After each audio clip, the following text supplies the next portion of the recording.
அங்கே என்ன சீமான் சாருக்கு வந்து ஏதாவது ஒரு மைனர் பொண்ணு ஏதாவது இருந்துச்சுன்னா அந்த மைனர் பொண்ணை வந்து சீமான் சாரை வந்து கனெக்ட் பண்ணி அது சிசிடிவி கேமரா ஃபுட்டேஜ் வச்சு பேரம் பேசுகிறாங்க.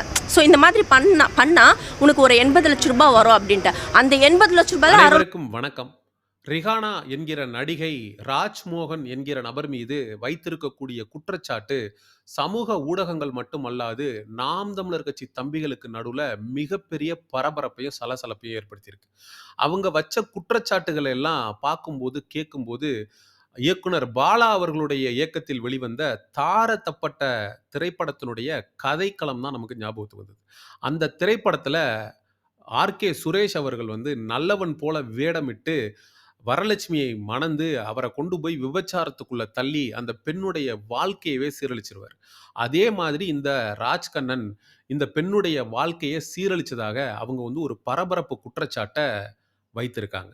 இது சமூக ஊடகங்கள்ல நாம் தமிழர் கட்சி தம்பிகளால பெரிதும் பேசப்பட்டு வருது. ஏன்னா அண்ணன் சீமான் அவர்களுக்கு எதிராக ஒரு மாபெரும் சதித்திட்டமே நடந்திருக்கு அப்படிங்கிறத வந்து அந்த நடிகை ரிகன்யா வெளியில பிரஸ்ல வந்து போட்டு உடைச்சிருக்காங்க. அப்படி என்ன நடந்தது? என்ன சதித்திட்டம் சீமானனுக்கு எதிராக தீட்டப்பட்டது? அப்படிங்கிற கேள்வி மேலோங்கி இருக்கு.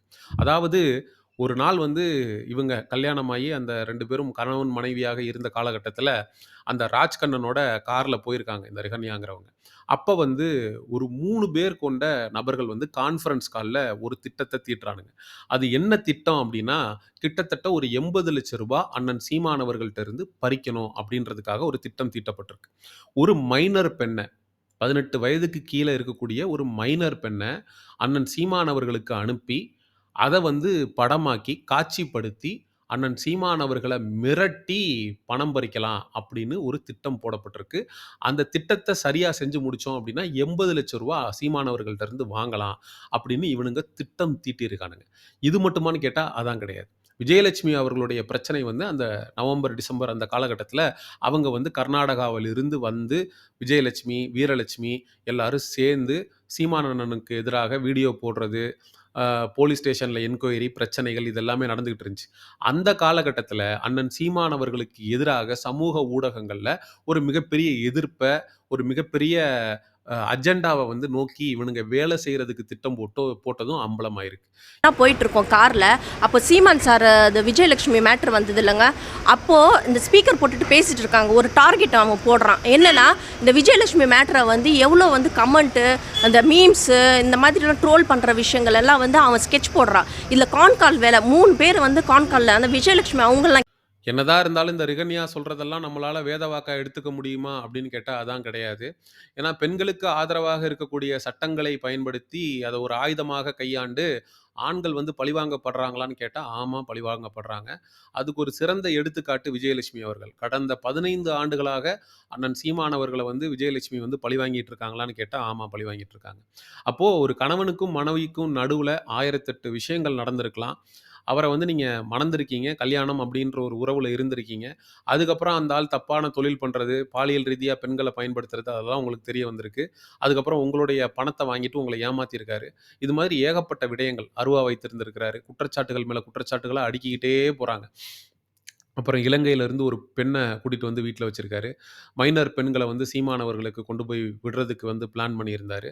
இது மாரி ஏகப்பட்ட குற்றச்சாட்டுகள நீங்க அடுக்கிக்கிட்டே இருக்கலாம். ஆனால் அண்ணன் சீமான் அவர்கள் மீது இவங்க வைக்கக்கூடிய குற்றச்சாட்டுக்கு காரணம் வந்து சீமான் அவர்கள பற்றி நம்ம பொது ஊடகங்கள்ல வந்து பேசணும் அப்படின்னா, சீமானுடைய ஆதரவாளர்கள் நமக்கு ஆதரவு குடுப்பாங்க. யார் இந்த ராஜ்கண்ணன் அப்படின்னு சொல்லி எடுத்து பேசுவாங்க. ஏன்னா இப்ப நம்ம பேசுறோம்ல, யார் இந்த ராஜ்கண்ணன் அப்படிங்கிற தலைப்புல தானே பேசுறோம்.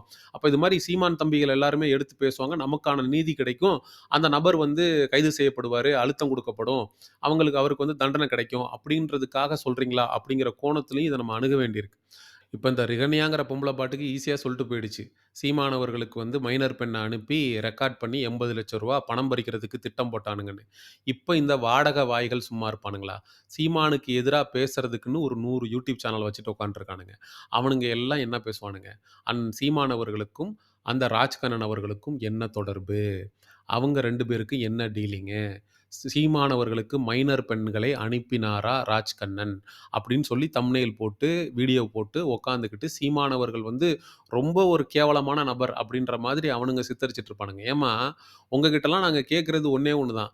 உங்களை கொடுமைப்படுத்தினா அவங்கனால உங்களுக்கு பிரச்சனை, அவன் பிரார்த்தல் பண்ணுறான், பொம்பளைங்களை வச்சு தொழில் பண்ணுறான், அவன் அழகர் சாமி அப்படிங்கிற அவனுடைய அடையாளத்தை மாற்றி ராஜ்கண்ணன் அப்படிங்கிற பேரில் ஊரில் திருட்டுத்தனம், மொளமாரித்தனம், முடிச்சவைக்குத்தனம்லாம் பண்ணிக்கிட்டு இருக்கான் அப்படின்னா, அதை நீ வந்து ப்ரெஸ்ஸில் சொல்லுமா, அதை வந்து நடவடிக்கை எடுக்கணும்னு சொல்லுமா, உனக்கு நீதி வேணும்னு கேளுமா, கோர்ட்டுக்கு போமா, வக்கீல் வைமா, வாதாடுமா, எவ்வளவோ விடயங்கள் இருக்கு. அதை விட்டுட்டு சீமானவர்களை பற்றி பேசினாதான் வந்து சீமானவர்களுடைய தம்பிகள் வந்து எடுத்து பேசுவாங்க, நமக்கு ஒரு மீடியா வெளிச்சம் கிடைக்கும், நிறைய பேர் நம்ம பிரச்சனையை எடுத்து பேசுவாங்க, அவனுக்கு தண்டனை கிடைக்கும் அப்படின்னு நீங்கள் பாட்டுக்கு சொல்லிட்டு போயிடுறீங்க.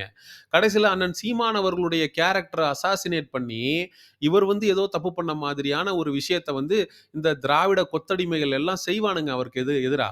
ஏற்கனவே அவருக்கு ஏகப்பட்ட பிரச்சனைகள், தினைக்கும் வந்து போராட்டத்துக்கு மேல போராட்டம், வழக்குகளுக்கு மேல வழக்கு, ஏகப்பட்ட பிரச்சனைகள், அவதூற வந்து தினைக்கும் அவர் மேல அள்ளி வீசிக்கிட்டே இருக்கானுங்க.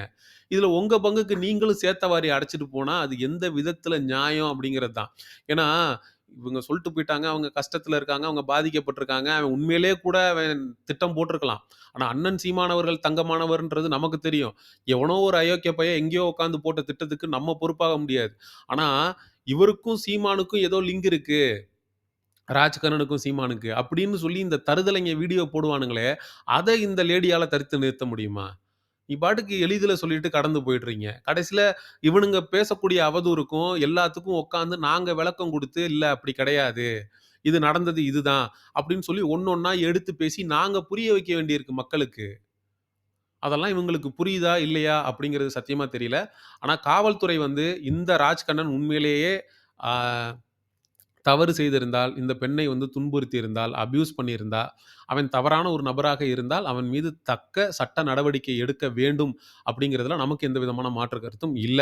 ஆனா ஒண்ணு, இந்த லேடி சொல்றது மட்டும் உண்மையா இருந்து, இவனுங்க அண்ணன் சீமானுக்கு எதிராக இப்படி ஒரு சதித்திட்டத்த தீட்டி இருப்பார்களே ஆனால், இவனுங்கள நாம் தமிழர் கட்சி தம்பிகள் சும்மா விடக்கூடாது.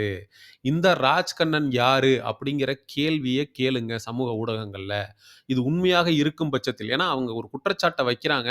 ஏன்னா, ஒரு பெண்ணுன்றதுக்காக அவங்க வைக்கக்கூடிய குற்றச்சாட்டுகள் எல்லாம் உண்மை ஆயிடாது. ஏன்னா, நம்ம சைட்ல இருந்து ஆராயாம நம்ம பாட்டுக்கு பொத்தாம் பொதுவுல பேசிட்டு போயிறக்கூடாது. அவன் எந்த அளவுக்கு இதுல உண்மைத்தன்மை இருக்குங்கிறத பார்த்துட்டு நான் அடுத்தடுத்த காணொளிகள்ல என்னுடைய நிலைப்பாடு என்னங்கிறத நான் சொல்றேன். ஆனா, இந்த ராஜ்கண்ணன் யாரு? யாரு இந்த பசும்பொன் பாண்டியன்? அப்படின்னு சொல்லி நம்ம ஒரு காணொளி போட்டிருந்தோம். இப்ப யார் அந்த ராஜ்கண்ணன்? அப்படின்னு சொல்லி அவன் யாரு? அடுத்து அவன் பின்னாடி தேடி அலைய வேண்டிய ஒரு நிலைக்கு கொண்டு வந்து இந்த பொம்பளை நம்மள விட்டுட்டு போயிருச்சு. இது பாட்டுக்கு பேட்டி குடுத்துட்டு போயிரும். நம்ம நொங்கு எடுத்துக்கிட்டு இருக்கணும். இவன் யாரு? இதுக்கு முன்னாடி என்ன பண்ணிக்கிட்டு இருந்தான்? இவன் பாலியல் தொழில் தான் பண்றானா? எத்தனை பொம்பளைய வச்சு பாலியல் தொழில் பண்றான்? இதுவரைக்கும் என்னென்ன கேஸ் வந்து இவன் மேல இருக்கு? தமிழ்நாடு முழுவதும் இவன் என்னென்ன அயோக்கியத்தனம் பண்ணியிருக்காங்கிறத இதுக்கப்புறம் நாம் தமிழர் கட்சி தம்பிகள் தூசி தட்டி எடுத்து இவனுக்கு எதிரா அடுத்து என்னென்ன பண்ணணுமோ அதை நாங்க பண்ணுவோம். அப்ப ஆக மொத்தத்துல எங்கள கோர்த்து விட்டு நீங்க பாட்டுக்கு போயிடுறீங்க. சரி ரைட்டு நல்லா இருந்தா சரி. அந்த பாதிக்கப்பட்ட பெண்ணுக்கு நீதி கிடைக்கணும் அப்படிங்கிறதுல நமக்கு மாற்று கருத்து இல்ல. நாம் தமிழர் கட்சி தம்பிகள் இந்த காணொளிய நெறைய பேருக்கு கொண்டு போய் சேருங்க. ராஜ்கண்ணன் யாரு என்கிற வேட்டை தொடரும்.